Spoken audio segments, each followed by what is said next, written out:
मुरैना से बड़ी खबर, जहां अपहरण कर 3 चचेरी बहनों से दुष्कर्म के आरोपी पर कार्रवाई की गई है। होटल मालिक और मैनेजर पर शिकंजा कसने की तैयारी है। पुलिस ने 4 आरोपियों के खिलाफ एफआईआर दर्ज कर लिया। अपहरण, सामूहिक दुष्कर्म, पॉस्को एक्ट के तहत केस दर्ज किया गया है। कोचिंग के लिए 3 बहनों का किडनैप कर रेप हुआ था। नशीले कोल्ड ड्रिंक पिलाकर रेस्टोरेंट में दुष्कर्म किया गया। 4 युवकों ने अपहरण के बाद सामूहिक दुष्कर्म किया था।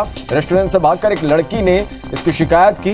बलात्कार के बाद बदहवास हालत में दोनों बहनें मिली। सड़क पर बदहवास लड़कियां मिली और अस्पताल में उन्हें भर्ती कराया गया। अश्लील वीडियो वायरल करने की धमकी देकर रेस्टोरेंट ले गए थे।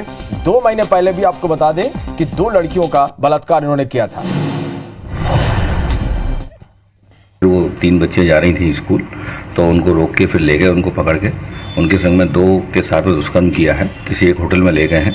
होटल को हम लोगों ने खोज लिया है और उसमें घटनास्थल का नक्शा मौका सब बन चुका है। अपराधी प्रकरण पंजीबद्ध किया है।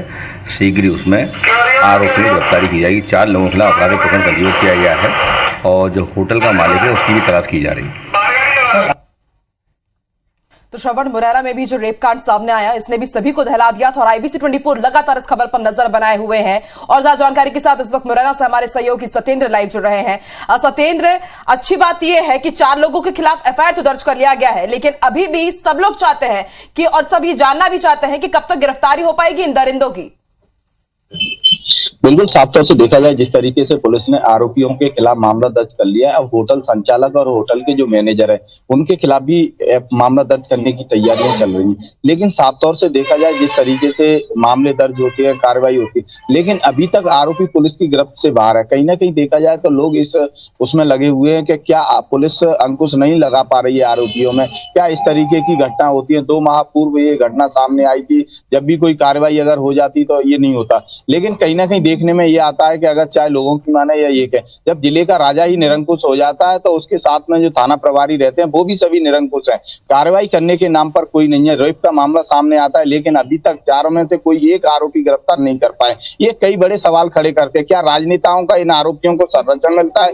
क्या किसी दल के जो नेता है वो संरक्षण दिए हुए हैं या किन्हीं नेताओं के साथ इनके तार जुड़े हुए हैं? या पुलिस के जो अधिकारी है वो कार्रवाई करने में डरते हैं? लगातार मुख्यमंत्री बैठकें ले रहे हैं, लगातार पुलिस के अधिकारियों को निर्देश दे रहे हैं कि छात्राओं के साथ या किसी भी बहन बेटी के साथ इस तरीके की घटना सामने आती है तो उन पर सख्त से सख्त कार्रवाई की जाए। लेकिन मुरैना में कार्रवाई होती है, लेकिन जब तक लंबा समय खिंच जाता है, आरोपी फरार हो जाते हैं। क्या एफआईआर होती है उसी समय आरोपियों की गिरफ्तारी क्यों नहीं की जाती है? क्यों नहीं उनके घरों पर दबिश दी जाती है? लगातार सीएम कहते हैं ये जो आरोपी हैं उनके घरों पर बिल्डोजर चलाए, लेकिन अभी तक ना कोई बिल्डोजर चलाने जैसी बात आई है ना कुछ आई है। तो कहीं ना कहीं ये लगता है कि जिले में जो बैठे हुए राजा, जिस पुलिस अधीक्षक है उनको जिले का राजा ही कहा जाता है, लेकिन जब वो कार्रवाई करने में कहीं ना कहीं निरंकुश उनकी सामने आ रही है तो ये कई बड़े सवाल निकल कर आते हैं कि क्या मुख्यमंत्री के जो आदेश और निर्देश दिए जाते हैं वो यहाँ सुनवाई नहीं होते हैं। ये जिला मध्य प्रदेश से अलग ही जिला में। इससे पहले मुरैना में जितने भी कांड सामने आए हैं तो उसमें देखा गया है कि जब बाद में समीक्षा बैठक होती है तो एसपी कलेक्टर पर भी हमने देखा है श्रवण कई बार कार्रवाई हुई। तो क्या इस बार भी माना जा रहा है, जैसे कि आप कह रहे हैं कि लीपापोती यहां भी की जा रही है तो सख्ती के साथ काम नहीं किया गया, तो क्या गाज गिरनी उनके ऊपर भी मुमकिन है?